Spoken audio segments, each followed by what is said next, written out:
Brought to you by Agilus Diagnostics.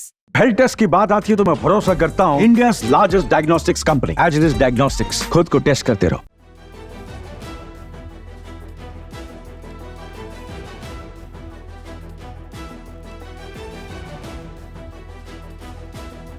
बीते दिनों दिल्ली के मुख्यमंत्री आतिशी के साथ प्रेस कॉन्फ्रेंस कर पूर्व सीएम और आम आदमी पार्टी के मुखिया अरविंद केजरीवाल ने मुख्यमंत्री जय भीम योजना को दोबारा शुरू करते हुए दिल्ली के उन छात्रों को जो गरीब वंचित तबके से आते हैं उन्हें बड़ी सौगात दे दी।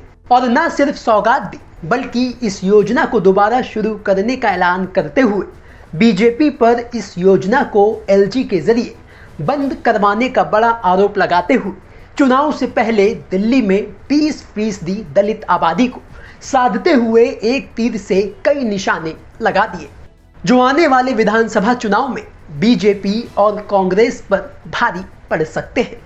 वो कैसे, चलिए ये आपको हम विस्तार से बताते हैं। सबसे पहले तो आपको बता दें कि लोकसभा चुनाव से पहले दिल्ली की आम आदमी पार्टी की सरकार में मंत्री राजकुमार आनंद और लोकसभा चुनाव के बाद न सिर्फ दिल्ली में बल्कि देश भर में आम आदमी पार्टी के सबसे बड़े दलित चेहरे राजेंद्र पाल गौतम ने अरविंद केजरीवाल पर दलित विरोधी होने का आरोप लगाते हुए पार्टी छोड़ दी थी। एक बात आपको यह भी बता दें कि जिस दलित वोट को साधने के लिए हाल ही में अरविंद केजरीवाल ने मुख्यमंत्री जय भीम योजना को दोबारा शुरू किया वो समाज कल्याण मंत्री रहते हुए राजेंद्र पाल गौतम ने ही शुरू की थी। तो ये तो आप समझ गए कि चुनाव से पहले अरविंद केजरीवाल को दलित वोट बैंक साधने की जरूरत क्यों पड़ी। अब आपको ये समझाते हैं कि दलित वोट बैंक अरविंद केजरीवाल और आम आदमी पार्टी के लिए कितना जरूरी है। सबसे पहले तो आपको बता दें कि दिल्ली में दलित वोटरों की आबादी करीब 20 से 22% है जो किसी भी पार्टी की सरकार बनाने में निर्णायक भूमिका निभाते हैं। तो वहीं बीते 2 विधानसभा चुनाव की बात की जाए तो दिल्ली की आरक्षित 12 सीटों पर आम आदमी पार्टी का कब्जा रहा है। अब ये दलित वोट बैंक दिल्ली की सियासत में कितना अहमियत रखता है इसे आप ऐसे समझिए कि साल 1998 से लेकर 2013 तक दिल्ली की सत्ता पर कांग्रेस का कब्जा रहा क्योंकि 12 आरक्षित सीटों में से ज्यादातर सीटें कांग्रेस के पास रही। 2013 से पहले जब ये दलित वोट बैंक मायावती की पार्टी के साथ रहा तब तक दिल्ली की सियासत में बीएसपी का अस्तित्व रहा। बीएसपी के विधायक और पार्षद भी बने। साल 2013 में आम आदमी पार्टी की एंट्री होते ही ये दलित वोट बैंक कांग्रेस और बीएसपी से छिटक गया। हाल ऐसा हुआ कि दिल्ली में बीएसपी खत्म हो गई और कांग्रेस हाशिए पर चली गई। इसका फायदा आम आदमी पार्टी को ये मिला कि साल 2013 के चुनाव में आम आदमी पार्टी ने 12 आरक्षित सीटों में से 8 सीटें जीतकर सरकार बनाई। तो वहीं साल 2015 में सभी 12 आरक्षित सीटें जीतकर आम आदमी पार्टी ने रिकॉर्ड तोड़ बहुमत हासिल किया। तो वहीं साल 2020 में भी सभी 12 आरक्षित सीटें जीतकर आम आदमी पार्टी ने जीत की हैट्रिक लगाई। अरविंद केजरीवाल के लिए परेशानी की बात यह है कि राजेंद्र पाल गौतम के पार्टी छोड़ने के बाद कोई बड़ा दलित चेहरा उनकी पार्टी में फिलहाल नहीं है।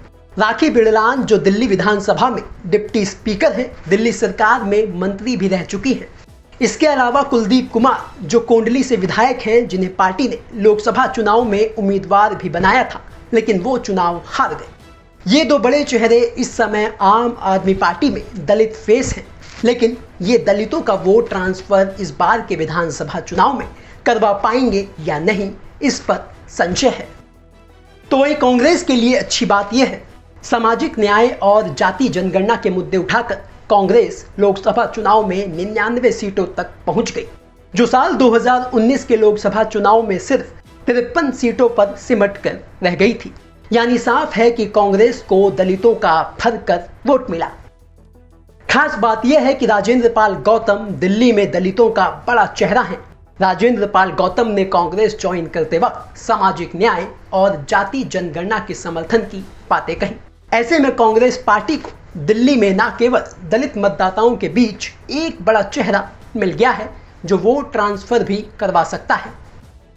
यही वजह है कि चुनाव से पहले अरविंद केजरीवाल ने सीएम आतिशी के साथ मिलकर एक तो मुख्यमंत्री जय भीम योजना शुरू की, साथ ही अपने सभी साथियों से दिल्ली की हर गली, हर नुक्कड़, हर बस्ती में घर घर जाकर पर्चे बांटने के काम पर अभी से लगा दिया है। क्योंकि अरविंद केजरीवाल ये बात अच्छे से जानते हैं कि अगर कांग्रेस दिल्ली में मजबूत हुई, दलितों का वोट कांग्रेस की तरफ शिफ्ट हुआ, तो अरविंद केजरीवाल और आम आदमी पार्टी के लिए इस बार के विधानसभा चुनाव आसान नहीं होने वाले। अब देखना यह होगा कि अरविंद केजरीवाल ने चुनाव से पहले जो मुख्यमंत्री भीम योजना को शुरू कर जो एक बड़ा दांव खेला है, वो कितना हिट साबित होता है और अरविंद केजरीवाल का ये प्लान बीजेपी और कांग्रेस पर कितना भारी पड़ता है। ब्यूरो रिपोर्ट, दिल्ली तक।